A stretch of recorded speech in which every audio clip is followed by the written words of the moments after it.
Well, I have some very bad news for the people in the front rows. I heard that some of you paid as much as $800 for your tickets. Sadly, I did this same show a couple weeks ago in Atlanta for $60 a head. Can you imagine? Nigga, you could have flown to Atlanta, got a hotel, had some dinner, and came back, and you still have a little money left over, niggas. Paid way too much just to see me in this gay-ass neighborhood. All right, let me roll up my sleeves and tell these pussy jokes. Will told me to say there hasn't been this many pussy references in this room since Cats was here.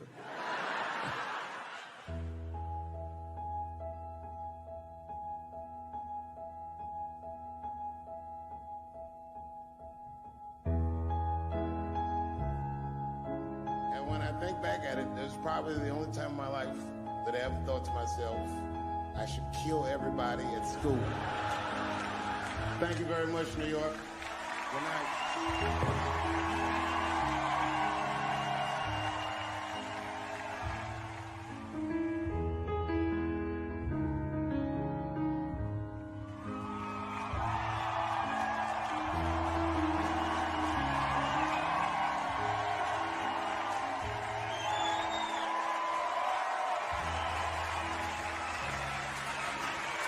Thank you guys very much. Boy, I gotta tell you, man, I've been doing this set all week, and boy, I've been telling these jokes, and sometimes niggas look like they're in actual pain over the jokes. None of it's that bad to me, but I understand why it could hurt some people's feelings. So tonight,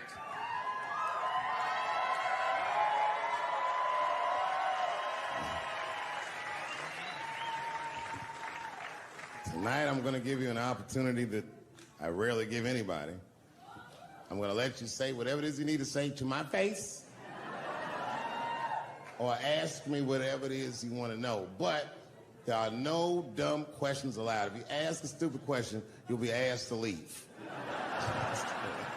Now, just kidding. Go ahead. Everyone relax. Come on. Oh, yes, sir, in the front. 2 questions. How often do you write? And can I have a cigarette? All right. First, you may have a cigarette, but remember, this is not jail, motherfucker. This lady right here. I have a question. Do you remember this scene? Oh, I do remember that. Ma'am, I'm going to have to ask you to leave. That's a terrible question.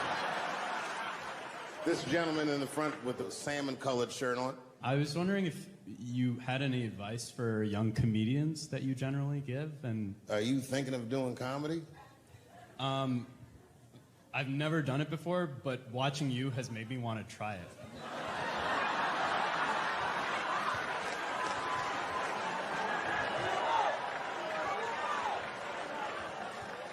I don't know if that's an insult or not.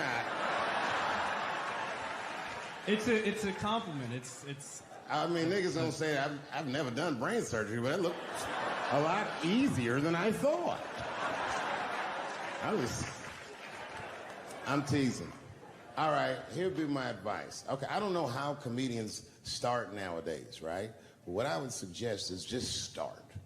And once you start, you can't really stop, no matter what happens, no matter how bad it gets, no matter what people say. You know what I mean? Because comedy is weird like that. You know why I hate watching other comedians do comedy? Not because I hate other comedians, but because I love comedy so much. It's like watching somebody else fuck your girl. And I say, fuck her better than that. Yes, you on the aisle up there, the lady with the long... Yes, you, standing up. I see you. My favorite book of all time, The Narrative of the Life of Frederick Douglass.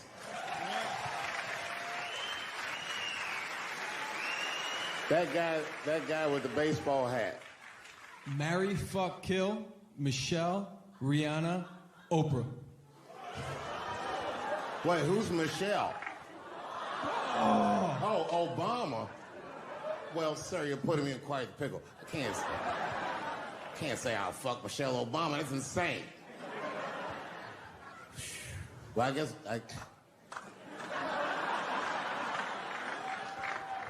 I mean, because I wouldn't kill any of those women. But I'd fuck all three of them.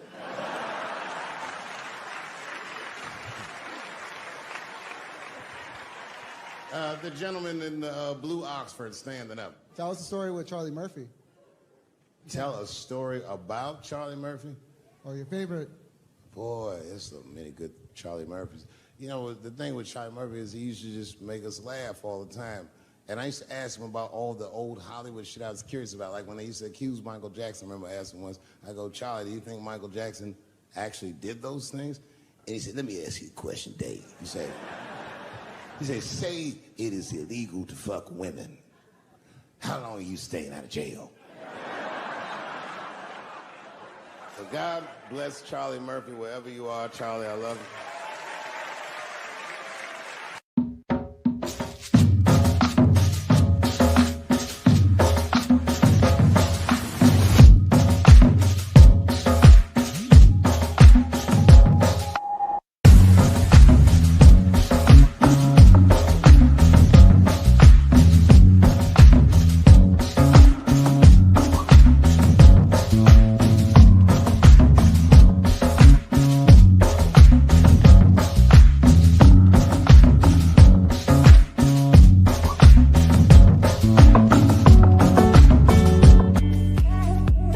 Who do you think is going to win the 2020 election? All right, I'm going to put a pin in this, but I'll tell you right now, fella, I don't know, but I think Trump has a better shot than a lot of people would like to think. I'm just saying, it all depends on how the left talks. The way we're talking is not going to win the fucking ball game. Donald Trump's over there on the right, grabbing handfuls of pussy. Joe Biden can't even smell hair over here. Fuck this time. All right, man, go ahead. Thank you so much for this show. And How old are you? 25. 25? Yeah. Boy, don't let R. Kelly see you. He's gonna pee on you by accident. Oh, my bad. I thought you was 15. Yuck. I'm totally joking. I'm sorry. My question is there anything you've learned from another comedian that you feel like will stay with you for life? I tell you what, miss, that's a good question. Yes, is the short answer. A longer version of it is this. I was raised by comedians. I started doing stand-up when I was 14. The other day, I went to a comedian's funeral, and I realized as we was putting this motherfucker in the ground that these people are at least as influential to me as my family. I rock with these niggas till the wheel falls off. We fight and we fuss and we are jealous of each other and we get mad at each other, but my life wouldn't have been what it was without each and every one of them, and I consider them my family. That's the answer. My favorite club in America is a club in San Francisco called the Punchline. It's a very small room. It's a 200-seat room. And I was working out the material that was going to be the show tonight. I still hadn't figured out exactly how to say what I wanted to say, but I was doing pretty good. And I was doing some Me Too jokes. And a woman stood up from the audience and she was crying. Clearly, it was a white woman. She says to me, you can't say that. It's 200-seat room, it's a very small room. I'm like, what the fuck are you, like, miss, are you okay? What are you doing? She says, you can't say that. I said, yes, I can. It's my show. I'll say whatever the fuck I want. I was like, ooh, like this. And then she gets up from the table and she starts making a big, like, show, just pushing through the aisles and all this stuff. And there's like a curtain right before the front door. And she gets to the curtain and she's crying. It's fucking crazy. She says, I'm sorry I was raped. It's a fucking comedy club. It's like loud farting getting out of an elevator. Nothing funny can happen in here. Now I'm trapped in a room with this woman's fucking stink.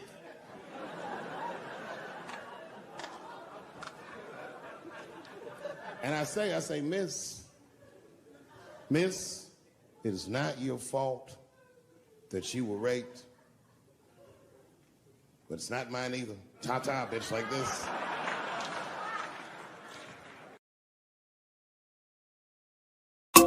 Solomon, black man, election manager, Ambazonian with the vote. Election don't go. Yes, As we dey vote, we go. for true. They say they will be know. Now there we go. By election to heaven. All man with the photo. Many don't win the vote. For the sake of the gospel, brother, we go suffer, we go.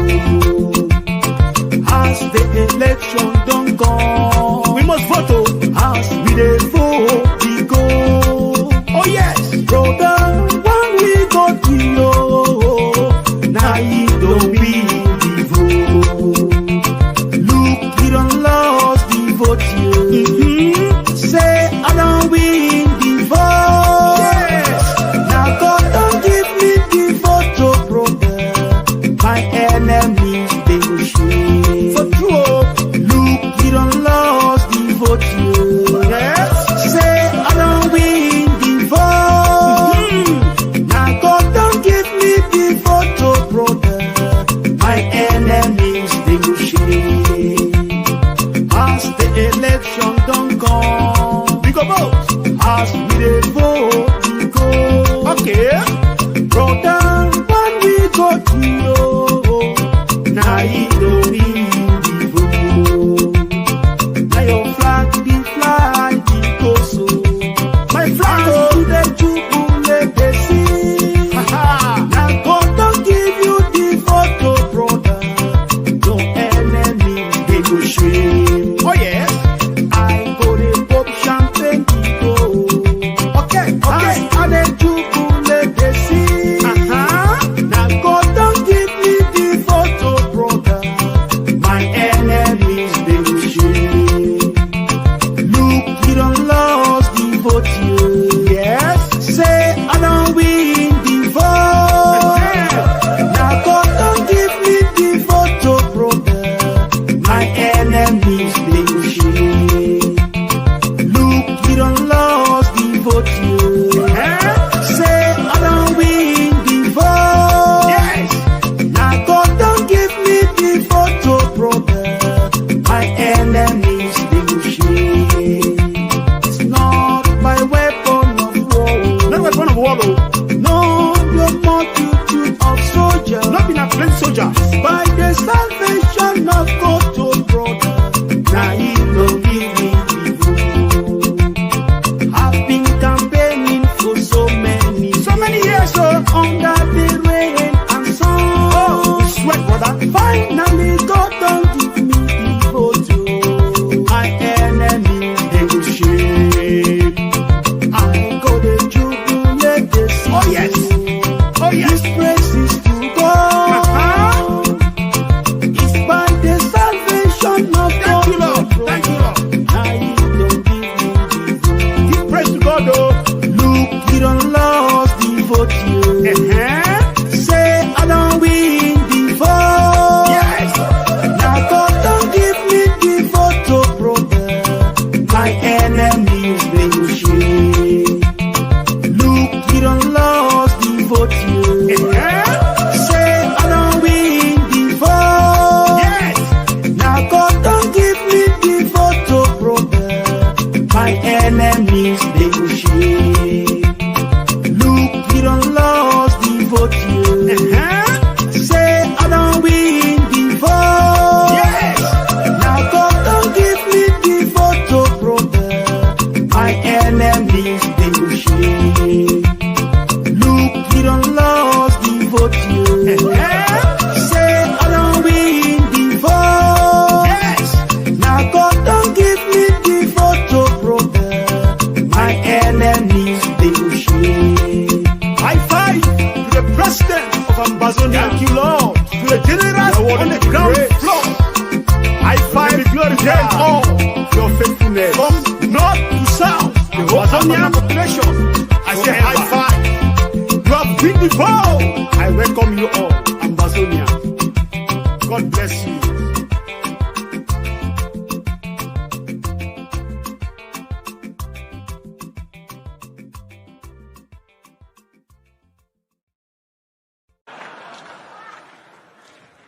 storms out. Now the room is very uncomfortable, but I managed to get the crowd back. But I'm like, you know, a little traumatized. Same show. There's a trans woman sitting in the audience. This is a true story. This was like a few weeks ago. I did 6 shows that weekend. This trans woman came to 4 of them. Calls herself Daphne. Man, this chick Daphne was in there cracking the fuck up at everything I said about everybody. It was amazing. She was laughing, and it was fun to watch her laugh. You could tell she was letting go with something that was heavy, and she'd throw her head back, and she'd smile with all her teeth. She was having a great time. And the more fun she had, I felt bad, because I knew I had some trans jokes to unload. And I thought to myself, maybe I shouldn't say these jokes because I don't want to, like, fuck her evening up. She's having so much fun. But then I thought to myself, well, if I can't say it in front of her, should I say this shit at all? So I let her rip. To my surprise, Daphne laughed harder at the trans jokes than anybody in the room. In fact, everybody in the room would look at her to make sure it was okay.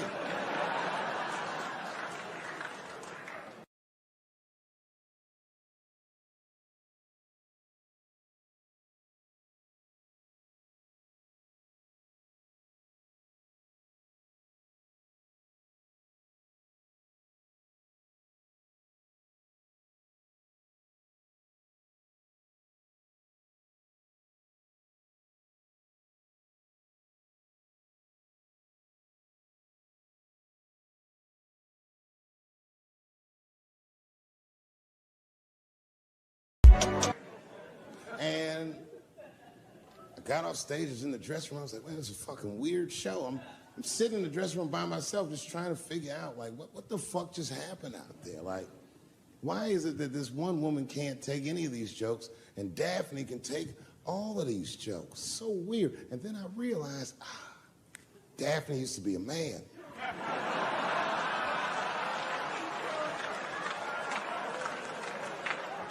So now I go out of the dressing room and like you can see like all the staff is there like cleaning the club up, the audience had gone, and sitting at the bar by herself was Daphne.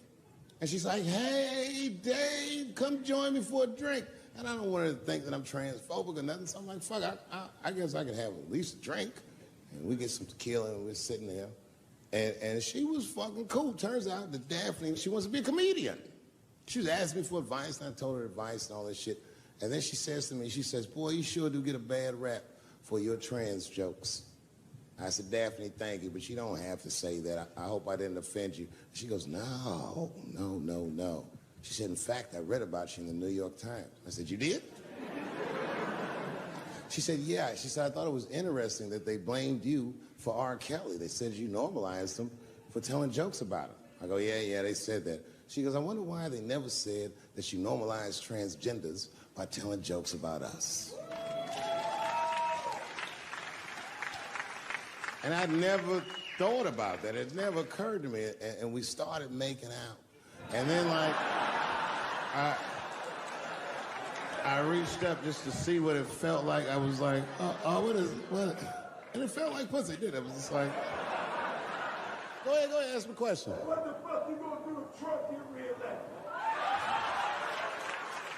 What am I gonna do if Trump gets reelected? Probably get a significant tax break.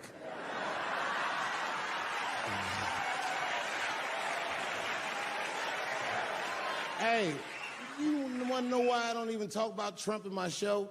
Because that motherfucker is not the hokey pokey. He is not what it's all about. There's millions of people that put him in power, and the ideas that he puts forth are not his own. He's singing poor white people's greatest hits. So why the fuck would I worry about him and not the other millions? Really, you know who I'm gonna vote for next time if things keep going the way it's going is that gay dude. No, Mike Pence.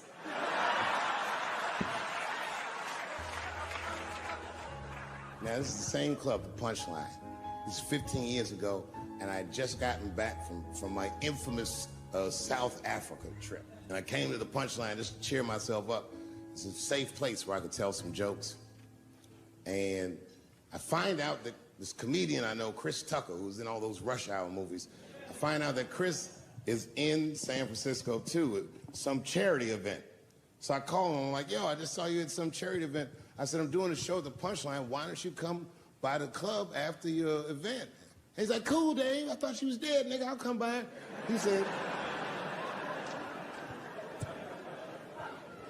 He says, is it okay if I bring some friends? Because, you know, I'm with a lot of people. I go, man, you Chris Tucker. You can bring whoever the fuck you want. And then I show up to the club late that night. And I walk into the dressing room. And sitting in the dressing room is Gavin Newsom, who at the time was the mayor of San Francisco, but now he's the governor of California. And sitting next to him was Kamala Harris, who at the time was the DA of San Francisco. Now she's the senator from California that's front-running on the Democratic ticket. And sitting next to her was Al Gore. It's fucking weird. And sitting next to Al Gore was the guys from Google, Sergey, and I don't know how to say these. All right. And it was Chris Tucker and Ben Jealous, who at the time was the president of the NAACP, who was all just at this big charity dinner, and Paul Mooney was drinking scotch. And we all was just in there. And, you know, first I was a little uncomfortable when we started talking, and we all got along really well. At some point, Kamala Harris says to me, she goes, you know, a friend of mine is announcing his candidacy for president tomorrow. I went to college with him. I'm like, what? I go, Barack Obama? She goes, you've heard of him? I'm like, yo, I just read about this dude.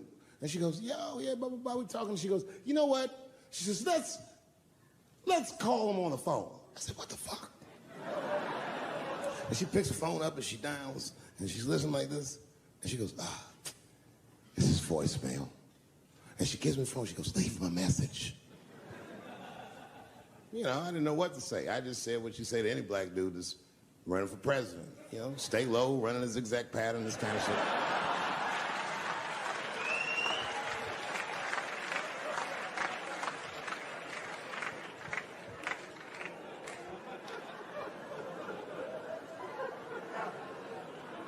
And then the last thing I say is, you know what? I said, sir, I really do believe you can do this. Like, man, I'm wishing you luck.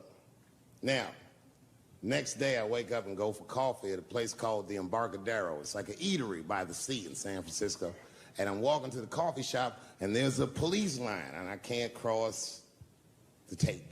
But then I figure, fuck it, I'm Dave Chappelle, so I go into the thing like this. And the police yoke me. These motherfuckers, like, tackle me immediately. And I see over the police's shoulder Gavin Newsom. I couldn't remember his name, but I remember the night before I had kept teasing him and saying he looked like Christian Bale, the guy from the Batman movies. So I see him and I can't remember the name, so I'm just like, Batman, help!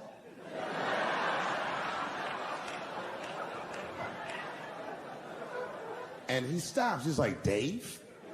And then the police see that the mayor knows me, so they all like, oh, sorry about that. And he's like, hey, back up, everybody. And he just picks me up. He's like, I'm really sorry about that. I'm like, I'm fine, don't worry about it. And he's like, listen, I'm here with Prince. Would you like to meet him? I'm like, I know Prince. That's my nigga.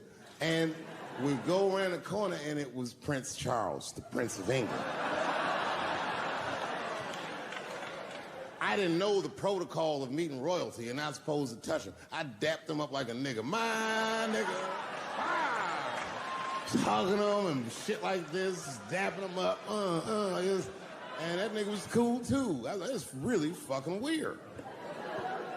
And then I was just out there in the upside down, not having no TV show, trying to figure life out. And the election was going on in the background. And this guy, Barack Obama, was picking up steam. This motherfucker was killing it. And I had a chance to go to the last debate on the Democratic ticket, and I went. It's me and Chris Tucker sitting in Myrtle Beach, South Carolina. It's the last three candidates. It was Barack Obama, John Edwards, and Hillary Clinton. Now, Obama's a lot taller than Edwards and Clinton, and he had the center podium. And at one point, they're all on stage, and they start fussing, and Obama goes, look, none of us are perfect, like this. His hands was like this, and there was light shining behind his head, and the other two candidates was looking up at the nigga, and I was sitting in the audience like, this nigga looks like Jesus.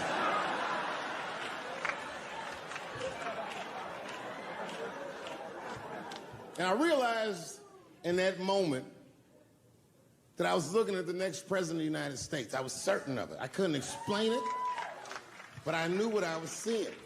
And I got really excited. And I'm not that kind of guy. I said, I gotta meet this motherfucker. So I stayed. They were all on stage doing interviews, and I just waited. I was waiting and waiting, and then John Edwards was done with his interviews first, because everybody knew he wasn't gonna win. And I see John Edwards, and I said, hey, Senator Edwards, I just want to say hi. And that motherfucker looked at me like, like, fuck you, nigga, you gonna lose anyway. And then he left, and then Hillary Clinton just walked by me in one of them Steve Harvey suits.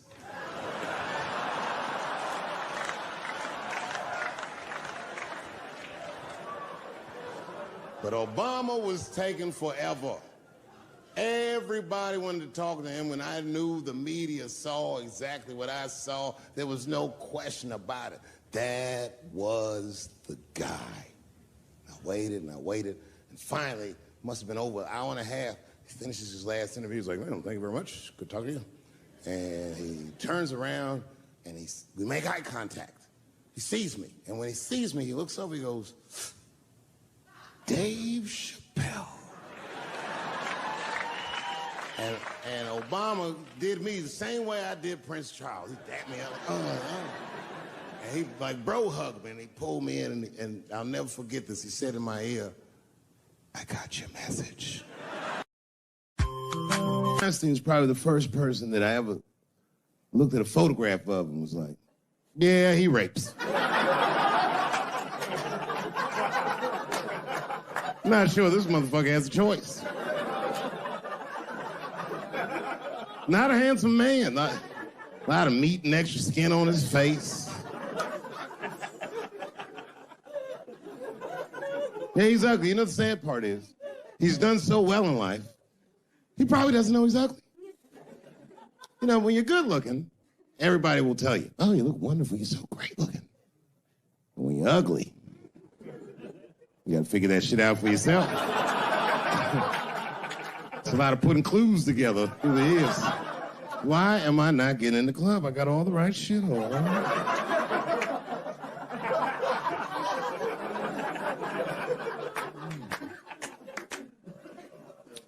Because if it was Brad Pitt doing that shit, you wouldn't have heard a peep. The girl would just come back down like, I got the part.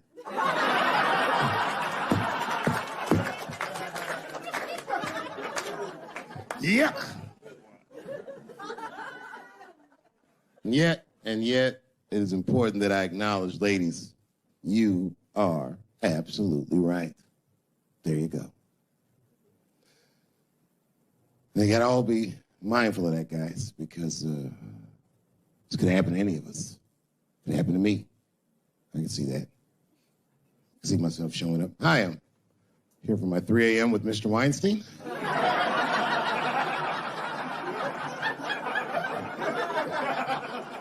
Hey, Harvey, I got your text. I'm here to talk about the script. Seems like it's going to be hard to read in candlelight, but I guess I could try.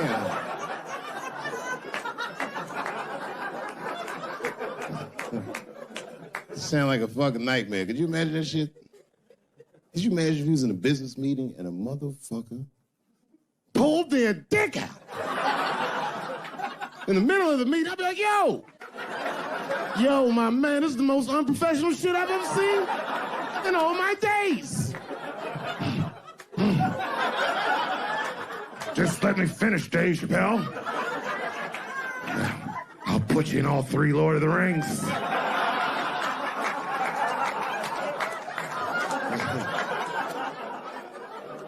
Hurry up, nigga. I have other meetings to do. I have a 4:30 a.m. at Brett Ratner's house. And, I believe it's wardrobe fitting.